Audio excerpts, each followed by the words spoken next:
Okay. So now we'll begin with illustration number 1. From the following data, determine in each case minority interest at the date of acquisition and at the date of consolidation. Minority interest. What did I tell for minority interest? All the share which is not held by the holding company. Holding company is minority interest. Goodwill or capital reserve. This I discussed just some time back. When you pay more than the cost, you will have goodwill. When you pay less than the cost, you will have capital reserve. Amount of holding company's profit in the consolidated balance sheet, assuming holding company's own profit and loss account to be 2 lakh in each case. So holding company profit is 2 lakh in each of the 4 cases. So case 1, case 2, case 3 and case 4. They have given 4 cases. First, they are asking minority interest at the date of acquisition and date of consolidation. Can I begin, everyone? So when we talk about minority interest, it is nothing but except holding whatever the other shareholders are holding. So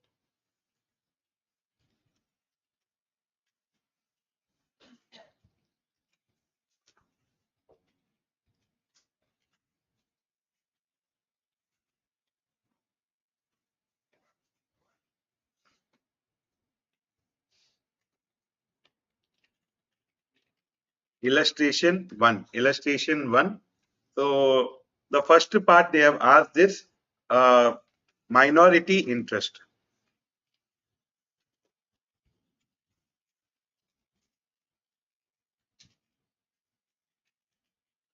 Calculation of minority interest. Case 1.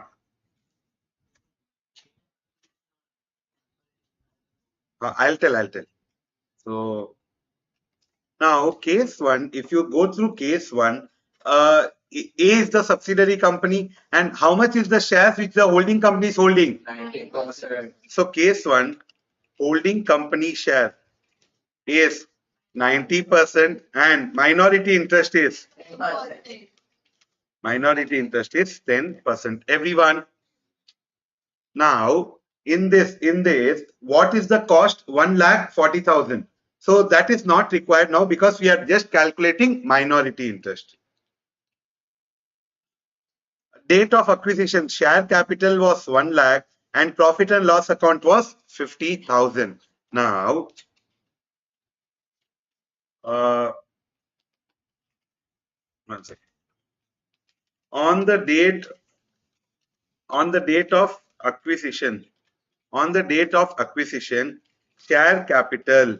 See, the total share capital was 1 lakh. In that, what is share of minority? 10%. So it is 10,000. Now, where will minority get? Will minority get only share in share capital or they'll also get share in P&L? Because share capital and P&L both put together is called shareholders fund. And they are holding 10%. So next is P&L. It is 50,000 into 10%, which is 5,000, everyone. So on the date of acquisition, minority interest is 50,000, everyone. Yes.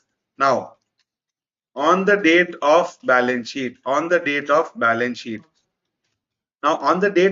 sheet, share capital, is it same or has it changed? It is same. So share capital will be 1 lakh into 10%. Everyone. Yes. Now P&L earlier 50,000. The entire year you would have done some business. Yes. And you have earned a profit of 20,000. You have earned a profit of 20,000. So in this 70,000 P&L, it is 70,000 into 10%. How much? 7,000. So minority interest will be 17,000. Everyone.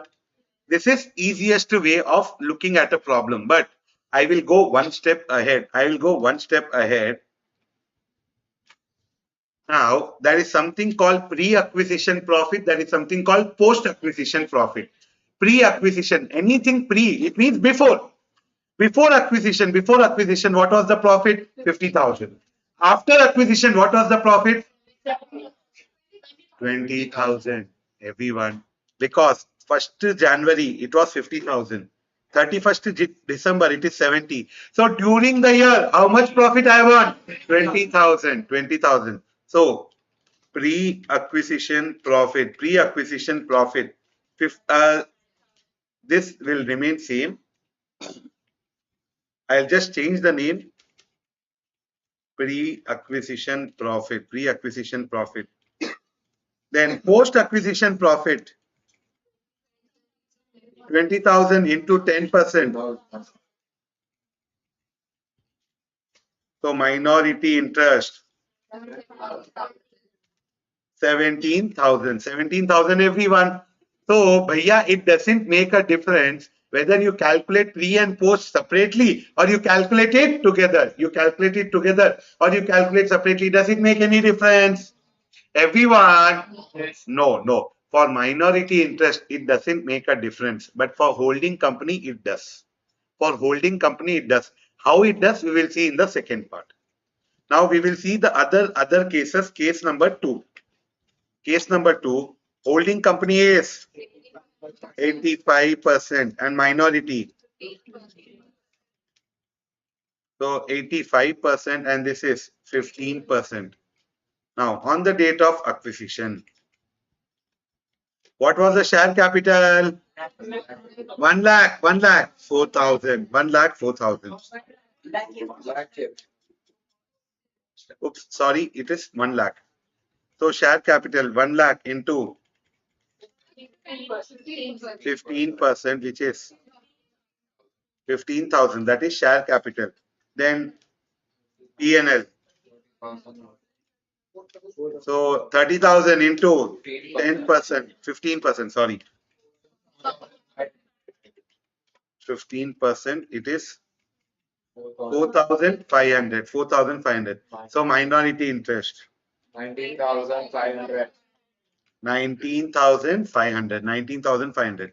Now, on the date of balance sheet, share capital same or different? Same. Same. Pre-acquisition profit, 15%. but it is 30,000. 30,000 into 15%. 2,500.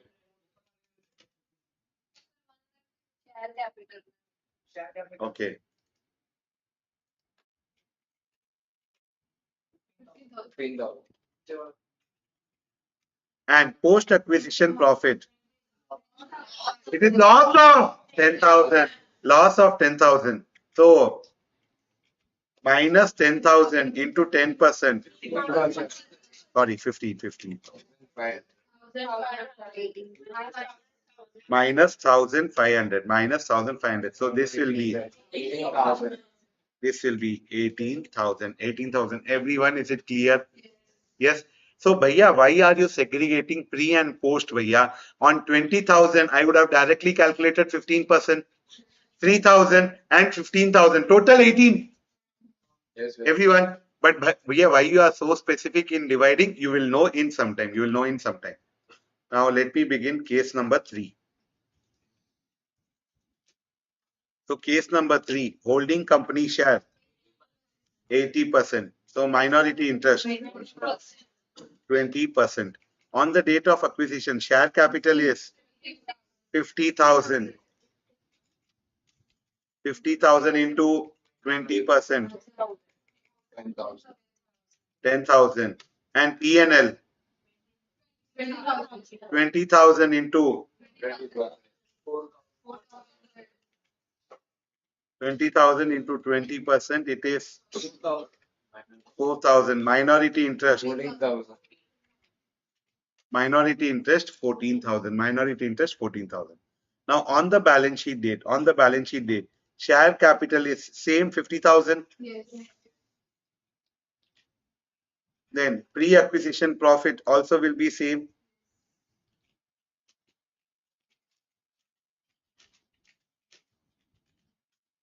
And post-acquisition profit. from 20,000, it is still 20,000.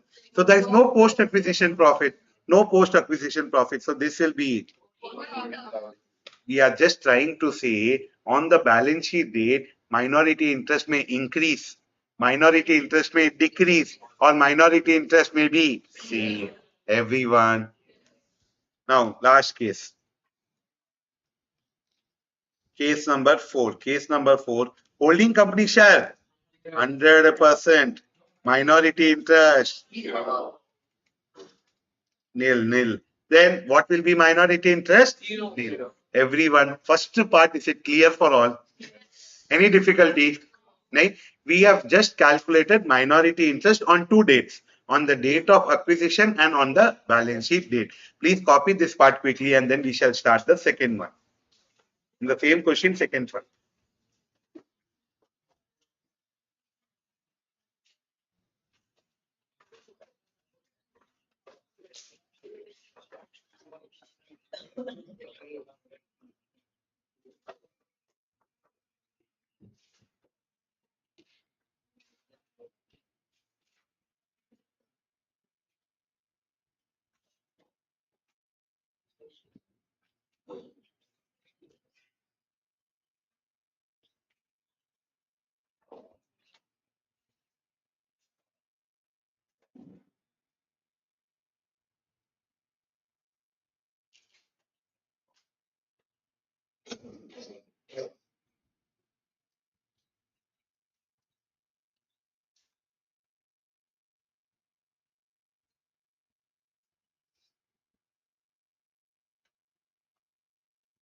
The presentation significantly varies in textbook and my solution, but please write the way I am asking you.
Then can I continue?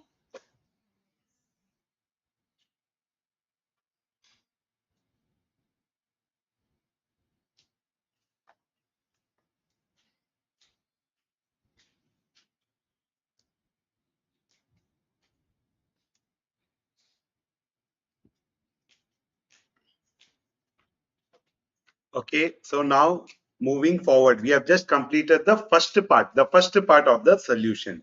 Now, second part, they are asking us to calculate goodwill or capital reserve.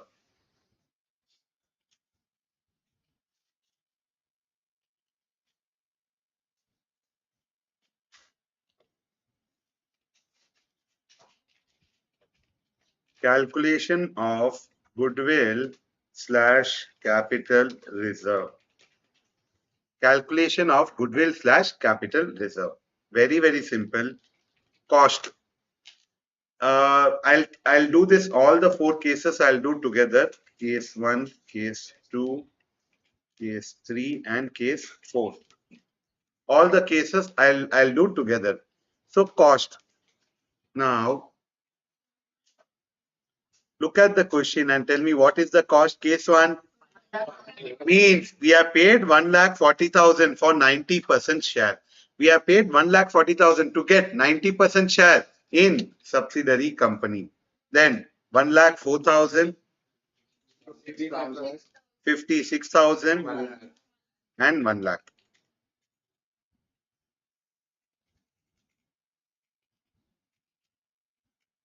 One. Now holding company share,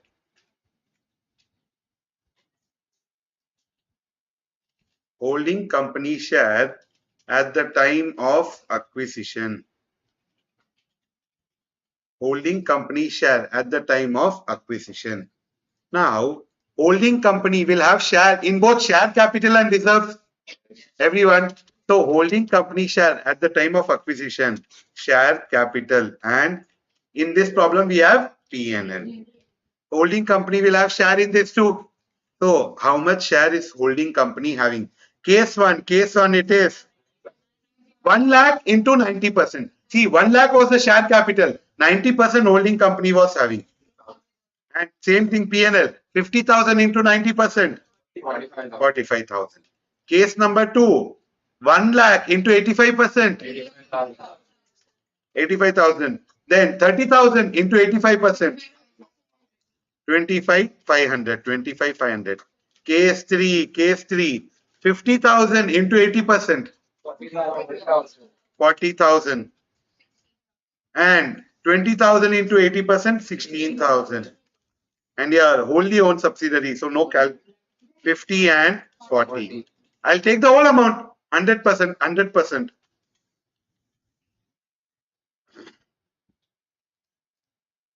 Now, if I total this, I will get what is the holding company share at the time of acquisition.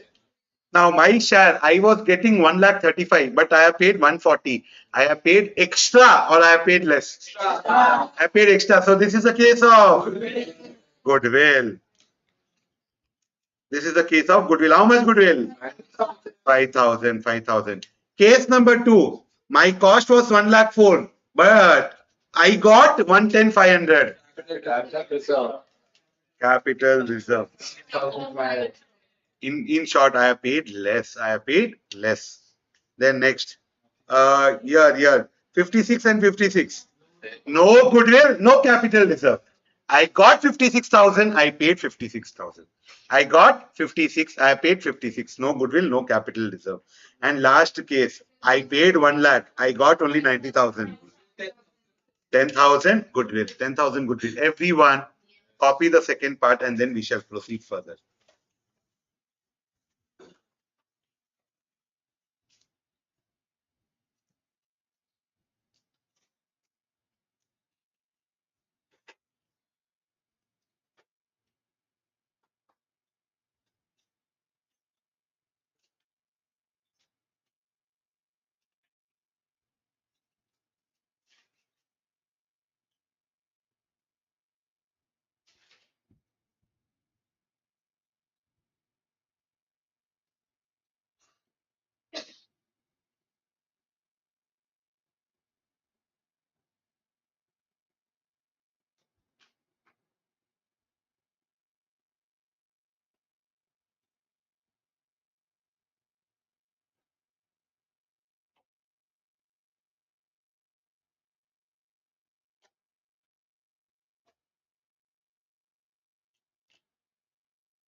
Everyone, can I continue? Yes. Everyone, Yes. you are able to follow the first and the second part. We are getting bit by bit, we are getting into the consolidation. Can I continue further? Yes. Now the third part, amount of holding company's profit, in the consolidated balance sheet, assuming holding company's own profit and loss to be 2 lakhs in each case. Everyone, can I begin? Yes. So now, so everyone, please pay attention. Everyone, pay attention. I am going to teach you a very important concept, and this concept, it will be covered again in AS 13. What is AS 13? Accounting for investments. It will be covered again then. But here I'll just give you an overview. Now let's say for example, on 1st April 2024, I purchased shares of the company for 1 lakh. I purchased shares of the company for 1 lakh. Now, on 31st May 24, on this date, company has declared dividend. But they have declared dividend for the year 23-24. Let's say for example 5,000. For my shares, it is 5,000. Now, generally, what do we think? Dividend means it is our income. Should be credited to P&L. Everyone, generally, that is the general mindset. 5,000 dividend received. It is my income. I'll credit to P&L. But AS 13 says wait.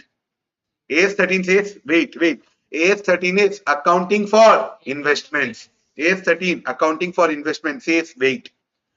This dividend you are receiving 5,000, no doubt you are receiving.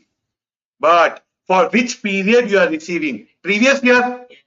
Now, previous year, were you the shareholder? No. Now, you are receiving the dividend for the period when you are not entitled to receive. Then in that case, you cannot credit to your P&L. You have to reduce from your cost of investment. This 5,000, you cannot credit to P&L. You will reduce from the cost of investment. Your investment value will be only 95,000. So generally, what do we think? Bank account debit to dividend or P&L. But AS 13 says it should be bank to investment. Because this 5,000 you have received, agreed. But when for the period you have received this 5,000, were you entitled to receive? Everyone, were you entitled to receive? No. So they are telling you cannot credit to your P&L. You have to reduce your cost. Everyone. Okay. So this concept very important. I thought I'll cover this. Now, holding company's profit in consolidated balance sheet.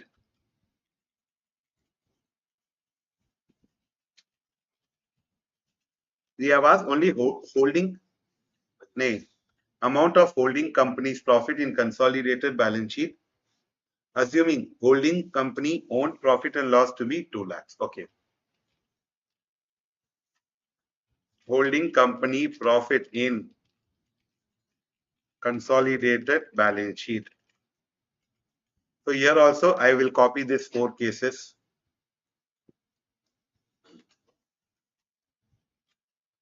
Everyone, 4 cases. Now, holding company profit. How much is holding company profit? 2 lakhs. In each case, it is 2 lakhs. Yes. Now, subsidiary share of profit. Now, students, they tell, Bhaiya, on the date of consolidation, profit is 70,000. In that 70,000, 90% is your share. 63,000. Everyone. Yes. So in that 70,000, 90% is your share, right? 63,000, bhaiya, everyone. Is this correct or wrong? It is wrong. Why, bhaiya? Why? Out of 70,000, 50,000 is still last year when you did not even had shares. 50,000 was last year. During the year, how much did you earn? You can take only that 20,000 70%. So 20,000 into 70% is 14,000. sorry 90. 18,000 everyone. I'll repeat again. Bhaiya, 50,000 so we cannot calculate. We have already taken it here. For 50,000 everyone. Pay attention for that 50,000. See, here. 50,000 is the profit that I have already considered, guys. That I have already considered. While calculating, this is nothing but cost of control. This goodwill or capital reserve we have computed now. This is nothing but cost of control. Cost of control. So while calculating cost of control, I have already included pre-acquisition profits. Everyone. Because AS13, I explained you the logic now. It is already considered. It is already considered while calculating cost of control. Cost of control. Only for the remaining profits, it will be added to consolidation. So in my consolidation, 2,18,000 will appear as profit. Holding company 2 lakh fully and subsidiary 90% of post-acquisition profits. Everyone. Everyone. Yes. Now case number 2. So case number 2, post-acquisition profit. My so minus 10,000 into 85% minus 8,500. 191,500. Now case 3, post-acquisition profit not there. So balance sheet. And case number 4, post-acquisition 15,000. 15,000 will fully come. Why? 100% holding. 100% holding. So 2,15,000. Everyone. Third part, are you able to follow? Everyone. This is the crux of consolidation. If you can understand this, congratulations, you have already understood 1/3 of consolidation. If you understood these 3 parts properly, what I have done, my first part, minority at the time of acquisition, at the time of consolidation. Second, goodwill capital reserve. Third, on the date of balance sheet, what will be the reserves? If you have understood these 3 in today's class, 1/3 consolidation is done. 1/3 consolidation is done. Yes. No minority interest. And post acquisition 15,000 entirely belonging to holding. Here, why did we take 90 and 85? Because 10% we gave to minority, 15% we gave to minority. Other 90 and 85 I will take no. Everyone, copy quickly.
Can I continue?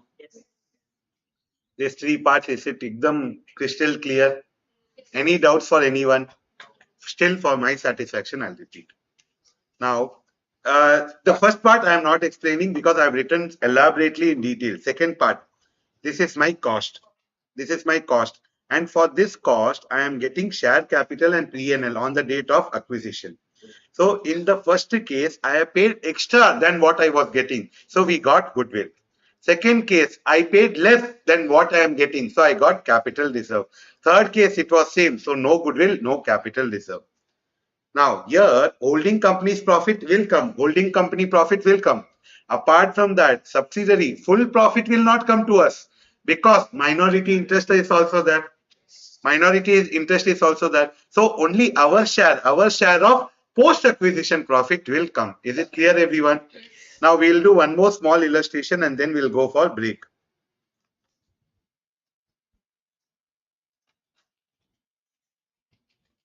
Illustration 2.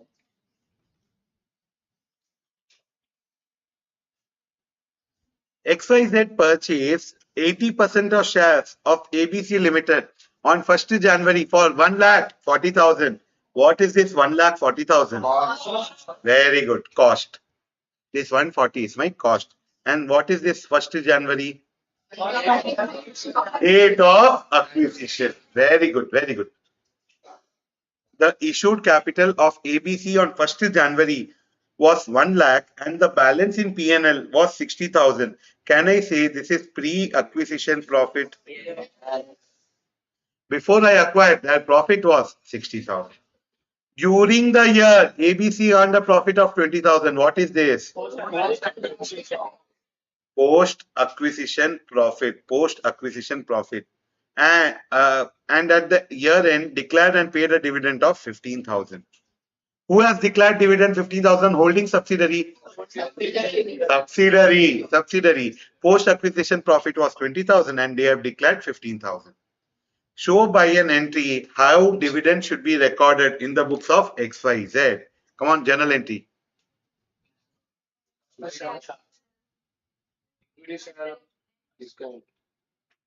Dividend. What will be the entry? Reserves and surplus to equity shareholder. It's a blunder. That will happen only if you are paying dividend. Now you are receiving dividend. See, XYZ purchased. So XYZ is holding company. XYZ. So bank to dividend or bank to P&L. Bank to dividend or bank to P&L. How much? On this 15,000, my share is only 80%. Now this is post acquisition dividend. Post acquisition. If it was pre acquisition, journal entry. Bank to